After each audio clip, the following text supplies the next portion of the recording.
My purpose in reading it, I think, I'm aware of my own purpose, is to at least understand how other people, Muslims in particular, derive any benefit from it, or get their morals and their beliefs and their inspiration from it. And my experience of reading the Quran so far on my own, I haven't done it with a professional, imam, and has been really, really negative. Give me an example. Well, there are a few specifics and a few non-specifics. I want to give you the non-specifics first, and we can boil down to it. First of all, I find it very, very difficult to read. Difficult? Yes, difficult to read, as in I don't want to know what happens next. It's not like it doesn't read like easily like a story. It doesn't have any semblance of organisation. It's kind of like, sorry, just one second. It starts and then it says. One second. Alice, pass me the Quran, sir. Quran. Yes, it doesn't have Well, let's test it. Well, let's test that. Okay. Yeah. A page is page long enough? 2 pages? How many pages do you want me to read? Do you mean like I have unfinished stories?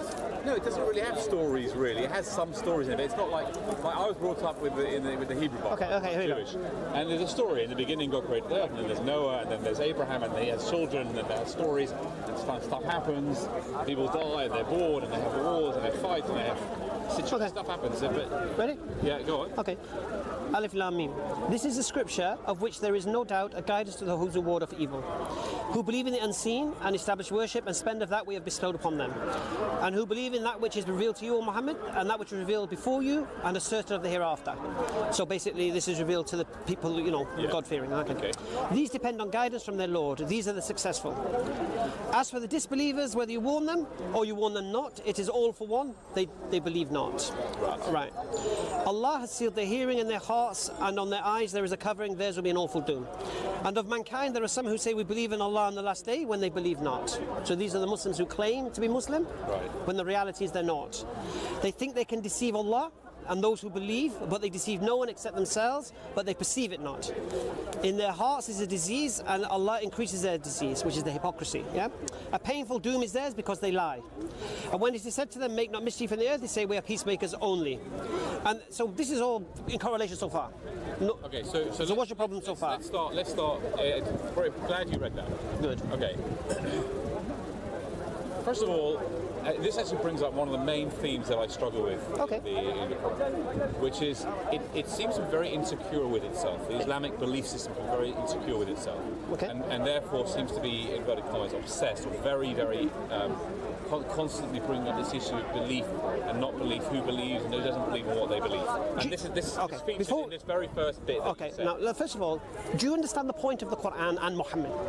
Okay, so here's my understanding of Quran and Muhammad. Yes, it was 7th century. No, what's the point? Why the Quran? Why Muhammad? My understanding is that the creator of the universe, via a messenger or / prophet, has gracefully provided humanity with a written guide through the Quran and the associated books. No. Okay. The Quran is a warning. Yeah, the Quran is a warning to you, and to human beings, to not be heedless, not to think this world is everything there. This is just a part of existence. Yeah, and then it warns you about things in this world, reminds you of stories of the past, and tell you what's going to happen in the future. Right. Yeah. So this is the point of the Quran. So, of course, the Quran is going to warn those who don't believe in it, or believe in God, and believe in the message of the prophets. Okay, but let's. So who? No. Let me discuss that with you. Okay, let's start with that. Okay, so let's just get a little philosophical there. Okay, creator of the universe. Right. Everything big and everything tiny. Yeah, the planet, the universe, the black holes, everything. Chemistry, biology, physics. The creator of the universe creates human beings with some kind of spiritual spirituality. Right. We are not just a bunch of atoms. We have some kind of soul. Okay. Right. Put someone on this earth. Right. How many years ago? No. 10,000, 10 million? No idea. Carry on. Right. Well, it makes a difference, by the way. Well, it was irrelevant to me. Well, why does it make a difference to you? I'll tell you why it makes a difference to me. Because here we are. We're born. We die. We go on this journey between our birth and our death. We supposedly have some kind of purpose, each of us as individuals and as a community, right? And we're supposed to figure out how to have joy and reduce the amount of suffering that we have. This is no, we don't have to figure out nothing. This is our morality. No, we don't have to figure out nothing. See, the beautiful thing is, you see, our Creator sent us a guide. Yeah, we don't have to figure out nothing. Does the Creator of the universe love each human being? Do you think? What do you mean by love? Want the best for them? Yeah. Have their best interests. Of course. Okay. So that's what I mean. So the Creator of the universe creates human beings whom it loves, right? With whom it has a loving relationship. Okay. First thing, I'm a Muslim, not Christian, but carry on. Fine. No. Well, you're using Christian terminology. I'm not Christian. Loving relationship. Carry on. I'm building up a discussion. No, you agreed with me. I'm happy. I'm happy. The universe has a relationship. But don't mix me up with a Christian. That's all I say. I'm not assuming you're a Christian at all. I don't make any assumptions about it. Right? The Creator of the universe creates human beings with a loving relationship with each human being. Right. Love being, caring about their interests. What's the best for them? Yes. Okay, what's the best for them? Millions of years go by, right? I don't know whether we're a Neanderthals or we're not. I don't know what happens. At some point in history, and I'm interested to know why not before, right? The Creator of the universe then reveals itself through a series of prophecies, culminating in the perfect prophecy of Muhammad and the Quran. Yes. Right?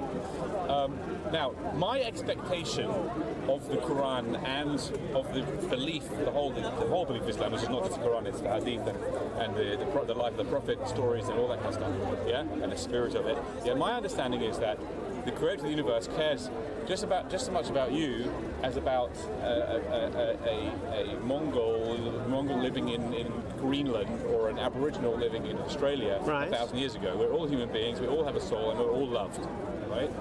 So the whole system of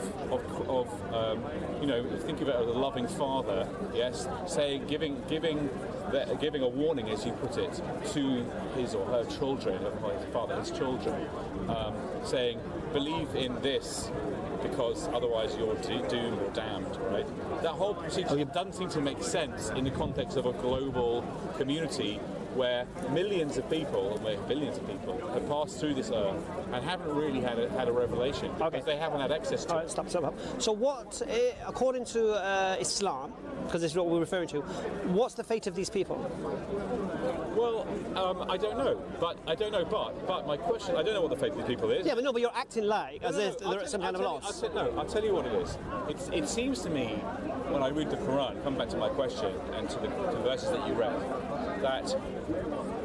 that the Creator of the universe seems to care a great deal, yes, and express a great deal of concern about the beliefs of human beings, whether they be Muslims or non-Muslims, whether they live in the Middle East or living in Australia, right? There seems to be a lot of concern. When I read the Quran, there's lots and lots of chapters and lots of verses about believers and non-believers, about believing the right thing and believing the wrong thing. Now, let me just put that there for a moment. First of all, would you agree with that? Would you actually not agree with it? Do you understand why I might pick that up from reading the Quran? Does that make sense to you? Why? Okay, so basically what you're saying is the Quran seems to care about people. No. It seems to care about whether people believe or not. People's beliefs. Yeah, of course it cares. Beliefs. Fine. One of my concerns, which is a concern that I have some fears around, is that it seems to be, whether it was contextual at the time or whether it applies today, I don't know, and it doesn't make a big difference to me. It seems to be that the way of that there are sometimes expressions of a violent end or a violent reaction to people's lack of beliefs, whether it's ascribed to Allah, who does that, whether it's ascribed to human beings, whether it's in this life. So you're talking about Allah tells about the punishment for the disbelievers, there seems to be a lot of punishment and violence. Okay. So in life, back to life now. Yeah. What motivates you? What motivates me to what? To do anything. What's your motivation? What's my motivation? I'll tell you the motivation. I would say I have a natural instinct to live, to be alive, to survive. No, your motivation is very simple. Two things. Yeah. Punishment or reward. Not true. 100% true. Well, what do you mean when you say punishment or reward? Meaning, you mean do this. pleasure or pain? Do this. No. Do this, and you can have this thing for you. Don't do it, and this is going to happen to you. Yeah. So, for example, don't park on these double yellow red lines here. Right. Yeah. Don't park there. Okay. Would you park there? Well, I might do. You might do. Yeah. What would happen? Well, it depends. It depends if I'm in a rush. It depends what. So someone says if you park here, someone says you park here on these double red lines, we're going to tow your car away. Listen. Yeah. We're going to tow your car away. Yeah. Yeah. Yeah. Would you park there? I might do.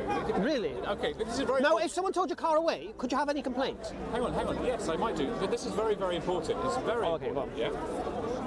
So you gave me an example. Yeah, there's my example. You're parking on double red.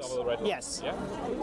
And you were expecting me to. Expecting you? You were expecting me. Listen. First thing, say what you like. I don't care what you say. No, fine. But I'm not bullying you here. No, I'm not saying you're bullying me. I didn't say you're bullying. I'm asking very simple. I understand, but let me finish my. All right.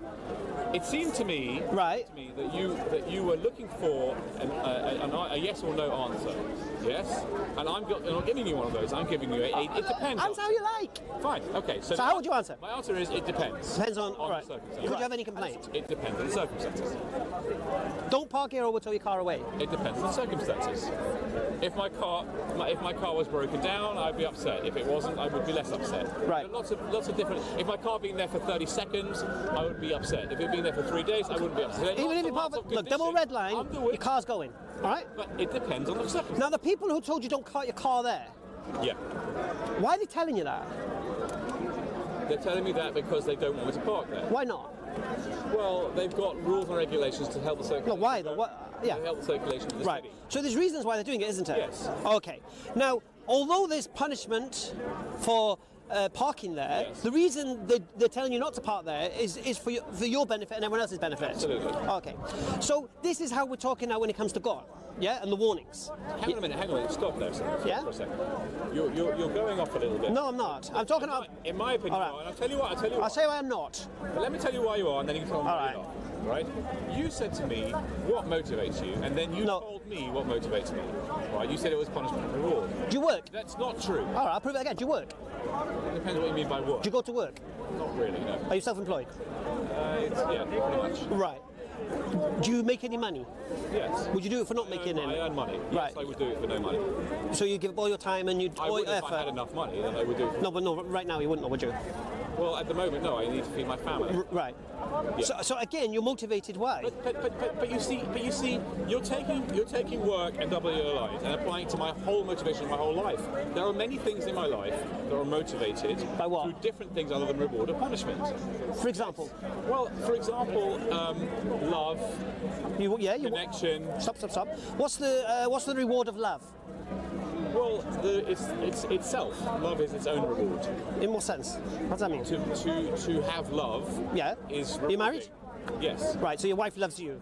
Yes. Yeah. And for your wife loving you, obviously, she does things for you. Okay. Yes. Yeah. She does. So there's a reward in that love. I'm not saying there's no reward. No. But what I'm saying to you, everything. Okay, let's go with that. Okay, I don't agree with it, but let's go for now. But let's go with it. So my motivation is only reward and punishment. That's my Every human being. Every human being. Okay, so what? Okay, so God in His wisdom knows what motivates human beings. Yeah. Okay. Yeah. So I'll give you one example. I have a daughter. Yeah? Well, 2 daughters, 6 and 12. All right. Now, I could say to them, clean your room, tidy up all the mess. If you don't, I'll slap you, put you to bed. If you do, I'll take you to the cinema. Yeah? So now they've got a choice here. Yes. They can either do it to avoid the slap or do it to get the cinema. Oh, okay. If I say both, if you don't do it, you do this, and if you do, you do that, then definitely the room's getting tidy. Yeah? Okay. Now, why am I telling them to tidy their room? Is it because I want to bully my daughters? No. Because I know you could get mice and this, that, the other. Yeah? So my reasons for telling them to do it is for a specific reason, yeah? My children may not comprehend that reason. My 6-year-old definitely wouldn't. Yeah? But they recognize the motivation. Okay, so God in his wisdom knows human beings are motivated in this way. So he gives you the greatest punishment to escape from and the greatest reward to attain. But you see, that's all very nice. Yes, I hear that. Yes, but we need to put this idea of reward and punishment and God, which we'll get to in a minute. Yeah, I hope if we have time. Into a wider. I haven't. Into a wider. I've got to go. How long have you got? I've got about 30 minutes. Into a wider context. Okay. Right?